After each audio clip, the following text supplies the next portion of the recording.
중소비주 투자는 미친 짓. 윤탈 중국의 제2사드 사태 올라. 윤석열 정부에서 중국 소비주 투자는 미친 짓이다.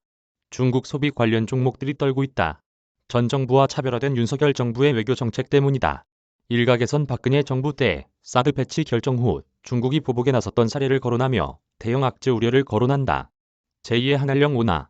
화장품, 패션, 면세점, 엔터주 줄줄이 내렸다. 대표적인 중국 소비 관련주인 국내 화장품 종목이 줄줄이 하락했다. 30일 코스피 시장에서 코스맥스는 전일 대비 4,100원 하락한 56,500원에 거래를 마쳤다. 아모레지와 아모레퍼시픽도 급락했다. 이외 LG생활건강, 제이준 코스메틱, 토니모리 등 다수 화장품 주가 약세를 보였다. 중국 수출 의존도가 큰 패션 종목도 내렸다. FNF는 전일보다 11,000원 내린 13만 4,500원에 거래를 마쳤다. 신세계 인터내셔널과 한세실업도 낙폭이 컸다. 면세점주인 호텔신라, 신세계는 물론 엔터주인 JYP 엔터테인먼트 SM, 하이브도 하락 마감했다. 이들 종목이 일제히 약세를 보이는 것이 윤석열 대통령이 유럽 순방길에서 나온 탈중국 선언과 무관치 않다는 해석이 나온다. 앞서 윤 대통령은 29에서 30일 스페인 마드리드에서 열리는 나토 정상회의에 일본, 호주, 뉴질랜드 등 아시아, 태평양 파트너국 정상과 함께 처음으로 초청받아 순방에 나섰다. 이 과정에서 탈중국 발언이 문제가 됐다. 최상목 대통령실 경제수석은 28일 마드리드 프레스센터 브리핑에서 지난 20년간 우리가 누려왔던 중국을 통한 수출 호황의 시대는 끝나가고 있다며 탈중국을 언급했다.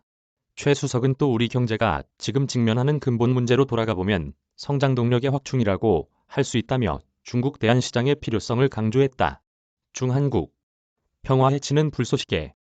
증권가 탈중국. 현실적으로 어렵다. 최 수석 발언뿐만 아니라 당초 윤 대통령의 나토회의 참석 자체가 중국과의 관계에 영향을 준다는 지적이 적잖다. 중국은 우리나라를 포함한 나토 비회원국인 아시아, 태평양 지역 국가 정상들이 나토 정상들과 안보를 논의하는 것을 미국, 유럽을 위시해 자국을 견제하는 움직임에 동참하는 것으로 간주하기 때문이다. 실제 중국은 윤 대통령이 나토 정상회의에 참석하는 것을 두고 불편한 심기를 감추지 못하고 있다. 중국 관영 매체 황구시보는 지난 24일 한국이 동조하는 건 북핵 문제 해결에 도움이 되기는커녕 영내 평화와 안정, 발전을 해치는 불쏘시개가 될 수 있다고 주장했다. 이와 관련 외교부는 전혀 특정 국가를 배제하거나 반대하기 위한 것이 아니다라고 밝혔다. 그러나 이미 지난 사드 사태와 같이 중국의 경제 보복이 현실화된 사례가 있어 이번 탈중국 선언이 향후 중국 수출 업종의 불확실성 요인으로 작용할 수 있다는 게 업계 안팎의 해석이다. 다만 과거 중국 보복으로 한 차례 어려움을 겪었던 만큼 실제로 중국과 선 긋기에 나서긴 어려울 것이란 의견이 나온다. 익명의 금융투자업계 관계자는 이번 발언만으로 우리나라가 실제로 탈중국으로 나갈 것이라고 추론하기에는 무리라며 여전히 중국이 우리나라의 가장 큰 수출국이라는 점 등 현실적으로 쉽지 않은 상황이기 때문에 우리나라가 중국과의 관계를 끊기는 어렵다고 말했다. 이삼인 기자 이메일 주소. 저작권자 돈이 보이는 리얼타임 뉴스 머니투데이. 무단전제 및 재배포 금지.